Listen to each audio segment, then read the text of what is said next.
We're talking about cars and data privacy and how they're America. awful, and they can do things according to their terms of service, which are absolutely horrendous. Take all your data, buy data about you, sell it to other people, even including things like your immigration status and sexual history, which is bananas. Bit of a discussion about what is bad about this in particular. But anyway, listen to the episode if you want to find out what that is. But also subscribe. We're desperate for subscribers, absolutely desperate. Yep. And we crying love at night. Or crying at night. We love all of you out there. Subscribe. Get your friends to subscribe. Get your mum, your dad, your siblings, everybody. Old Graham. We need it.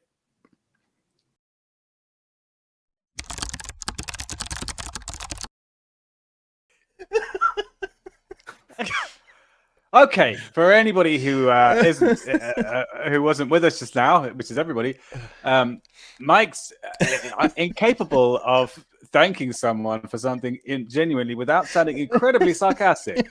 He said, "Thank you so much for telling me that." It sounds very sarcastic, so we will just kind of take a piss out of it. Right, we got a story from Gizmodo. You know what I like about you, Peter? How you start the show effectively every single time. Thank you. Thank you. No, seriously, thank you. You do a great job of Still starting the sounds show. sarcastic. What's the You problem? can't deliver. Is this like a problem at home? Jesus. You know? Yeah. Oh, Your wife makes dinner. Your wife makes this elaborate dinner. You're sitting at the table. You're like, thank you so much. This tastes great. It's like, what did I burn it? No. It was great. It tastes so good. I could have it almost every day. Yeah. Right, let's go. Let's get into it. Yeah. Oh man, God, you guys are killing me. Story from Gizmodo. If you've got a new car, it's a data privacy nightmare. Which, we talked about this a little bit before on the show, and they're collecting all sorts of data about you, and there's some things that you kind of expect, like your average speed and how many crashes you get into in the seatbelts and everything, all the kind of things. But then it goes on to talk about a few other things that they are apparently collecting or going to be collecting. Driver's race, facial expressions, weight, health information, where you drive, sexual activity, race, immigration status, how hard you're pressing the brake pedal. Did you say rewind quickly? Immigration status? What? This isn't a joke. That's standard, this isn't is it? real. Like, they have this in their sexual history as well. Yeah. What's the problem? Details of your sex life. Like Nissan have that in their terms and conditions. Like, they can collect that stuff about you. It's wild, man. It's like, just, yeah. Well, how do they know? I know. Well, so the from the article, the worst offender was Nissan. The car maker's privacy policy suggests that the manufacturer collects information about sexual activity, health diagnosis data, and genetic data, though there's no detail about how the information is gathered. Yeah. They say Nissan reserves the right to share and sell preferences, characteristics, psychological trends, predispositions, behavior, attitudes, intelligence, abilities, and aptitudes to data brokers, law enforcement, and other third parties. So they asked Nissan, data brokers, WTF, and Nissan says, Lauren Love Carter, when we do collect or share personal data, we comply with all applicable laws and provide the utmost transparency. Nissan's privacy policy incorporates a broad definition of personal information and sensitive personal information, as expressly listed in a growing patchwork of evolving state privacy laws, and is inclusive of types of data it may receive through incidental means. So I take I take this to mean they are including anything they can think of just in case to cover their ass so that it's your problem and not their problem. So there's nothing you can say like, oh my God, you collected this on me? And they said, yeah, we told you we were collecting literally everything. You have nothing to complain about. Huge problem. The thing is, this is a big problem. The thing is that now it's in there. It's just waiting for some marketing guy to go, oh, hang on. I bet people who are more horny have like more crashes or fewer crashes. I don't know. If you've had more sex, do you think you have fewer crashes? I think maybe because you're like insurance calmer? policies can be based off of this data. Right. Or perhaps if you have more, like for guys, like a higher testosterone level and you just raging horn all the time, that you drive more aggressively. I don't know which way it would swing. So historically, I was just going to add, historically, we've seen these types of data points very rudimentary. We're going to bring it all the way down to rentals, car rentals. They ask car rentals. 3 questions. Okay. Yeah. Right. Sorry, I think you got somewhere else. They're like, how old are you? And depending on your age, the car rental company might refuse you, or they will charge you more. And depending on your sex, I'm pretty sure. So if you're a guy and you're 23, you're going to get charged a lot more than if you're 30.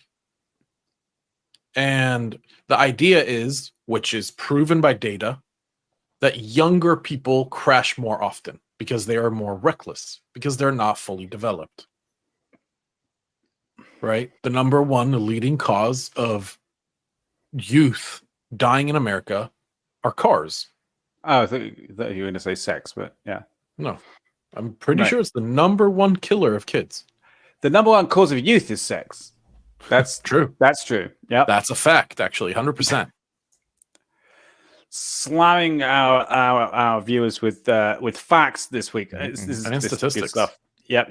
Stats and sex. Yeah, thank you. No, you're right. It's a science, right? Any data point you've got, it doesn't really matter what the data points are. So as long as you can figure out how to use them to predict whether someone's worth more money or not. So AAA now gets to say to Nissan or to themselves, they get to ask these questions, or they get to purchase this data from data brokers, and they get to then issue you a policy price based on these data points. That's wild. So it's almost, you know what this reminds me of is the Chinese social credit system, where you now, if you're an outstanding, upstanding citizen who pays their taxes and works hard and has a family and has never gotten in trouble with the law, you have a great social credit score. But if your deviation from their norm, what they define as norm, so you're single, or you're gender fluid, or you're gay, or whatever, you now are outside of the norm and could be issued a different score, because that's what we're now heading towards, is a scoring system for something as simple as insurance. But this could be tied to jobs. This could be tied to universities. This could be tied to anything. And that's really scary. As well, it should be. But I think you guys are maybe going in a different direction with the story than I would. To me, it's more just a terms of service story, where they're not saying they are doing this. They're not saying they plan to do it. They're not saying they even could do it if they wanted to. They're putting it in their terms of, and maybe they would someday, I don't know. But they're putting it in their terms of service, similar to like what we saw with Facebook, where they were like, oh, you can't do that. And so Facebook said, okay, well, we'll just put it in our terms of service, and then we can do it because we will let people know. I think the issue is that companies, so they're writing their terms of service to be so broad and expansive that anything they could ever imagine thinking of and eventually have the capability to do is covered. Probably the rule should be, you can only put in the terms of service the stuff that you're actually doing. Yeah, that would. I know that the lobbyists would go, but that's not fair. What happens if we want to do something? We'll have to go through all the regulatory processes to make our terms of service updated again. That's not feasible for us. There was a thing I heard about the American ISPs. So the FTC ruled that the US internet companies they reaffirmed this thing where they require the ISPs to include all the extra charges in the bill. So they have to itemize basically everything. You get this charge and that charge and that charge, and that's why you're getting charged X per month. And the argument against it was that it just wasn't feasible for the companies to be able to do that. It was too complicated for them to be able to put all the different possible combinations of fees into the bill. And the FTC would like that. No, that's bullshit. Like, if you can charge people for that, you can. You're muted, by the way, John. Fuck. I was saying so many funny things. I was trying to signal you that you were. I was saying so many cool things. How did I miss out on that for so long? The FTC said too bad. Yeah, pretty much. Which is like it should do, but it's just crazy that the ISPs were saying. And of course, if you fail to pay your bill, then they can itemize it really easily. So it's like, well, if you can do it once, you can do it. So I imagine they would have the same argument with the terms of service changes. Like, oh, it's just too difficult for us to. Yeah. The thing that gets me right. Okay, I get your argument, Mike. I understand they're trying to make it broad to cover all kind of like a catch-all to make sure they don't get in trouble in the future. But if it's there, I think they will use it somehow at some point, and they must have thought to themselves, like, oh, maybe we'll want to do that one day. And then what's going through their minds that they actually put down sexual history in their terms of service. Right. Yeah. I also think that they probably have this data because I reckon they're buying it in bulk from other people. They're just buying data about people, and it's just included in the package. They don't say, oh, no, don't give us the sexual history. Just we'll pay you whatever. I do think...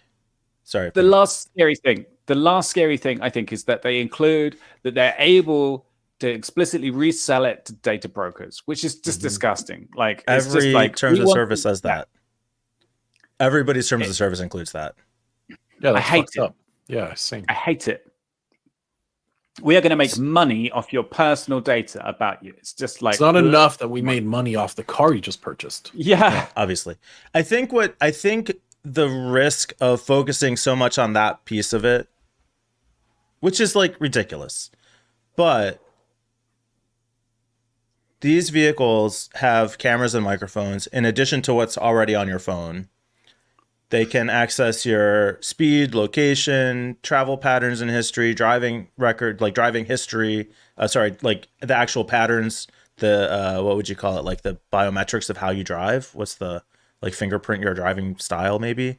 So even setting aside genetic information and sexual history and all that, they are collecting a huge amount of information on you. Yeah. That alone is dangerous and should be focused on more. And that's why I think like this terms of service stuff is almost maybe a distraction, and in a way letting them off the hook. Yeah. By focusing on what they could be doing instead of what they actually are doing today. Well, I think we're both right. So that means that you're wrong in what you just said. What happens? Yeah, thanks for pointing that out, Peter. No, seriously, thanks for pointing that out. I think it was a good point. Yeah, I think keep doing that. So what happens? So if the car can see eye tracking, all of a sudden the police are going to be able to just request the records that show your eye data leading up to the accident. Were you actually looking at the road, or were you looking at something else? Terrifying. Your car history says you were actually traveling 56 miles an hour when you had this accident instead of 55 miles an hour. So now you're at fault. Like there's a lot of super high level surveillance stuff that could be incredibly dangerous, setting aside all the stuff that they could potentially be doing that we're worried about. My father got in a pretty bad car accident 6 years ago. He was totally fine. There was this intersection in the town that I grew up that it's like known in America as like, you know how there's like a list of the top worst intersections. It's on that list. And he was taking a left in that intersection, and an accident occurred. And afterwards, they needed to see if he was at fault.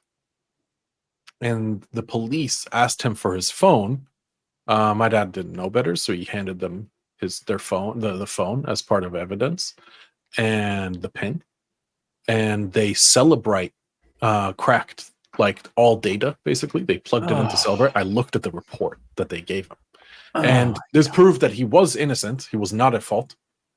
But the fact that, like my father he's fairly good at technology, but like he didn't know he's never heard of Celebrate. He doesn't know what digital forensics is, right? And I mean, they took a copy of every single thing on his phone and then correlated time with everything happening on his phone to figure out that he was not actively using it. Terrifying. Yeah, just crazy. And you could see all that in the phone history? Oh yeah. Yeah. That's crazy. I mean, these black boxes that these companies like NSO sell, they are plug and play for law enforcement. Like if you have the PIN, they are plug and play. If you don't have the PIN, They are basically plug and play. Like, And then what happens it if is they terrifying. just happen to see like, oh, he maybe was doing this other illegal thing? Yep. Yeah, that's crazy.